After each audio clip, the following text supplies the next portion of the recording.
हुआ कि पाकिस्तानियों ने जिन्होंने तालीम को छोड़ा और जिहाद और वेपन्स पकड़े, हम आज भी हमारे लोग उस मुकाम पे नहीं पहुंच सके बिकॉज ऑफ गन्स एंड जिहाद।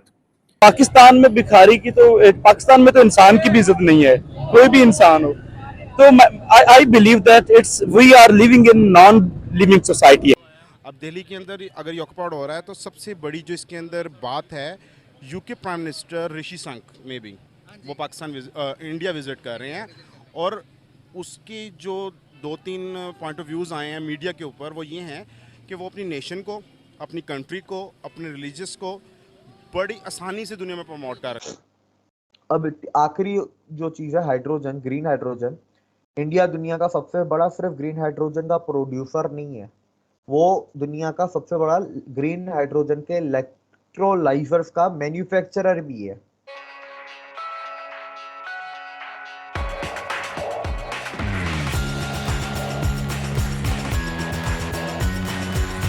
जहाँ पे आप देखें कि इंडियंस जो हैं या इंडियन ओरिजिन के लोग कहाँ पहुँच गए हैं। आप देखें ये जो खातून खड़ी हैं ऋषि सोनक साहब के साथ, इनका नाम है गीता गोपीनाथ, ये पहली डिप्टी मैनेजिंग डायरेक्टर IMF की, हार्वर्ड की प्रोफेसर हैं, इंडियन ओरिजिन की हैं। इमेजिन करें कि क्या मुकाम है उनका इस वक्त। ये देखें, आप ऋषि सोनक साहब को देखें, उनके जो ट्रेडिशंस हैं। अब आप ऋषि सोनक साहब का नाम सिर्फ गूगल पर डालें, वो कहेंगे Sunak's paternal grandfather was from Gujranwala in present day Pakistan. लेकिन इंडिया में जाके उन्होंने क्या कहा? उन्होंने कहा I am proud to be Hindu, जो कि उनको होना चाहिए। Whatever you are, you should be proud of that. But the question is कि पाकिस्तान ने और पाकिस्तानियों ने, हमने बाकी मज़ाहब से इतनी नफ़रत की और उनको मार भगाया यहाँ से कि हम ये समझते हैं कि सानू लोड़ ही को नहीं है, हमने क्या करना है इनका, हमारा इनसे ताल्लुक ही कोई नहीं है। आज यही इंडियंस, ऋषि सोनक को आप देखें, he seems to be very humble personality। मैंने उनकी एक तस्वीर देखी जो कि उन्होंने जो राजघाट पे गए हुए थे और वहाँ पे वो हसीना वाजिद के साथ खड़े हुए थे। हसीना वाजिद वाज ऑन चेयर और वो झुक के, मतलब एक अपना जो घुटना है वो ज़मीन पे लगा के उनसे मिल रहे थे। मतलब ये नहीं है कि मैं बरतानिया का वज़ीर आज़म मैं करते ये तो, ही वाज सो हम्बल।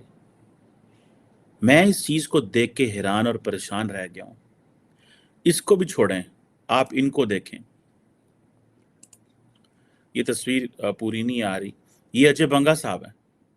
और अजय बंगा साहब जो हैं ये इंडिया को वर्ल्ड बैंक में डिफेंड कर रहे हैं और इंडिया को वर्ल्ड बैंक को लीड कर रहे हैं। इंडिया को नहीं डिफेंड कर रहे, वर्ल्ड बैंक को लीड कर रहे हैं because of the Americans. India ने तालीम पे फोकस किया, यूनिवर्सिटीज़ पे पैसा लगाया, अपने यूथ पे पैसा लगाया, अपने लोगों पे पैसा लगाया, और इंडिया जो है वो दुनिया में जाके छा गया। और हमने जिहाद करवाया, गन्स दी, नफरत की सियासत की। आज खुद भी मर रहे हैं और पीछे भी रह गए हैं। ये स्ट्रॉन्ग एडमिशंस हैं। हमें बड़ी बुरी लगती हैं आजकल ये बातें, हमें तकलीफ होती है इन बातों की वजह से कि जी वो एंज जी ओ एंज, पर दैट इज अ फैक्ट। अब ऋषि सुनक गुजरांवाला पाकिस्तान का नाम क्यों नहीं लेंगे? ऋषि सोनक जो हैं, उनकी जो पैटर्नल ग्रैंडफादर थे गुजरांवाला थे, लेकिन उनकी जो मैटर्नल ग्रैंडफादर थे वो लुधियाना से थे, इंडिया से। क्या ही मज़ा हो यार, पाकिस्तान से निकलें गाड़ी पे लाहौर से और सीधा आप दिल्ली जाएं, आप जो है वो लुधियाने जाएं, आप पंजाब में जाएं, आप ड्राइव करके नीचे गोवा तक चले जाएं।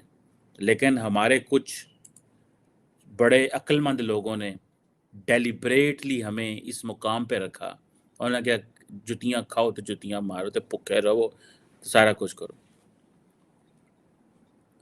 दुनिया कहाँ पे कहाँ पहुँच गई है। कहाँ से कहाँ पहुंच गई है ते असी ओही गल्लां पुरानियां लैके बैठे हैं। क्या तकलीफ दे मनाजर हैं इस वक्त पाकिस्तान में। ये कोई नहीं है कि पाकिस्तान पीछे रह गया है, ये कोई मसला नहीं है। दुनिया पीछे रह जाती है, हमारी पॉलिसीज गलत थी। मुझे एक बात का जवाब दें आप कि आज से कुछ अर्सा पहले जब चाइना पाकिस्तान इकोनॉमिक कॉरिडोर की बात हो रही थी तो पाकिस्तान के अंदर भी खुशहाली आ रही थी, पैसा फ्लो कर रहा था, कोई पाकिस्तान का ये कोई मसला नहीं। मैं जो देख रहा था, मैं कह रहा था यार साढ़े को इतनी दुनिया आ गई, इतने बड़े बड़े लीडर आ गए, हमारे एंकरों से तो सवाल ही कौन नहीं इनसे होने, सारे उर्दू में ही ले हुए हैं, उन्होंने अंग्रेजी गाली नहीं करनी है, उनका तो विजन ही नहीं है इंटरनेशनल पॉलिटिक्स का। आज पाकिस्तान में शोर मचा हुआ है कि पायना जरा मैप है ना, ये मैप असी क्यों नहीं है। वो दोनों में नंबर 1 है।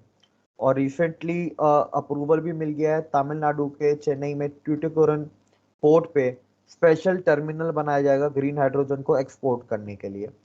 अब रेलवे पे आते हैं। देखें अब ये जो है ना, ये टाइम बचाता है, रूट और पैसे भी बचाएगा। किस तरह? पहले अब जहाज कैसे जाते हैं, गल्फ ऑफ एडन में घुसेंगे, वहां से रेड सी सुएज कैनाल, उधर वो इतना सा वो पतला सा है, ठीक है, जगह नहीं है, तो वो बहुत क्राउडेड है, तो वो क्राउडेडनेस की वजह से वो स्लो है। स्लो के साथ साथ सुएज कैनाल से जो भी शिप जाती है वो सुएज कैनाल अथॉरिटी को पैसे देती है, शिपिंग लाइन या शिप्स, तो कॉस्ट भी बढ़ती है, टाइम भी बढ़ता है, लॉजिस्टिक कॉस्ट इंक्रीज होती है। इसके अंदर टाइम भी नहीं बढ़ेगा, कोई स्पेशल कॉस्ट भी नहीं देनी पड़ेगी, टाइम कम हो जाता है बहुत ज्यादा, फ्रीली आप मूव कर सकते हैं। देखें इंडिया के पास एक्सपर्टीज किस चीज की है? ट्रेन की लाइनें बिछाने की, ठीक है, रेलवे नेटवर्क ऑपरेट करने की। सेकंड, दुनिया में सबसे ज्यादा मैं सॉरी गलत बोल गया, दुनिया में वाहिद इंडिया है जो डबल डेकर ट्रेनें चलाता है, मालगाड़ियां डबल कंटेनर, दुनिया में और कोई मुल्क नहीं चलाता, है ही नहीं किसी के पास। तीसरी चीज, चाइना को बीट कर रहा है, दुनिया की फास्टेस्ट ग्रोइंग इकोनॉमी है, इस साल को $800 बिलियन के एक्सपोर्ट है, अगले साल कह रहे हैं 900 बिलियन तक पहुंचेंगे। तो हर साल इतना बड़ा बड़ा जंप आएगा तो माल भी जाना है ना, तो आप अपने रूट्स को सिक्योर करते हो, रूट्स को बनाते नहीं सिक्योर करते हो जियोपॉलिटिकली, ठीक है। उसके अलावा आप देखें कि इंडिया के पास ग्रीन हाइड्रोजन में वो हर चीज में उसके पास है, ठीक है। अब इसमें आ जाते हैं यूएई हब है पोर्ट्स का, ठीक है, वहां पर जैसे हांगकांग जैसे एयरपोर्ट का हो गया, सिंगापुर शिप्स का हो गया, तो इधर आपका इस साइड पे आपके पास यूएई है, यूएई में जाएगा, यूएई से सऊदी में आप एंटर करें, जॉर्डन और इसराइल। अब इसके अंदर जियोपॉलिटिकल विन है, इसराइल और सऊदी मिलके काम करेंगे। अब इसराइल में हाइफा पोर्ट वो भी इंडिया का है। इस टाइम ऋषि सुनक यूके के प्राइम मिनिस्टर भी पधार रहे हैं, यूके के प्राइम मिनिस्टर भी आए हुए हैं। गाइस यूके के प्राइम मिनिस्टर साफ साफ अल्फाज में कहते हैं I love India, I love my culture, वो कह रहे हैं कि I love my religion present करते हुए नजर आ रहे हैं। किस तरह से वो इंडिया की तारीफ करते हुए नजर आ रहे हैं, या नहीं होना चाहिए था? सर वो वाक़या जो है, ये मुसलमानों ने जो जंगें की थी अंग्रेज़ों के साथ, उनका ये इंतकाम ले रहे हैं। जो स्पेन में और फ्रांस में जो सलाहुद्दीन अयूबी और इन्होंने हमले किए थे उस दौर में, तो ये उनका कोई इंतकाम ले रहे हैं। अच्छा, मतलब बदला ले रहे हैं वो अभी बदला हमसे। ले रहे हैं, जी। आपको नहीं लगता कि 9/11 जो हुआ वो उसके पीछे उसामा बिन लादेन के सुरागात मिले, जो उन्होंने कहा कि प्रूफ मिले कि उसामा बिन लादेन इसमें ऐड था, मतलब कि इसमें हिस्सेदार था, जो भी काम किया उसामा बिन लादेन मास्टरमाइंड था। क्या लगता है कि आपको क्या था वाकई में, यह साजिश थी?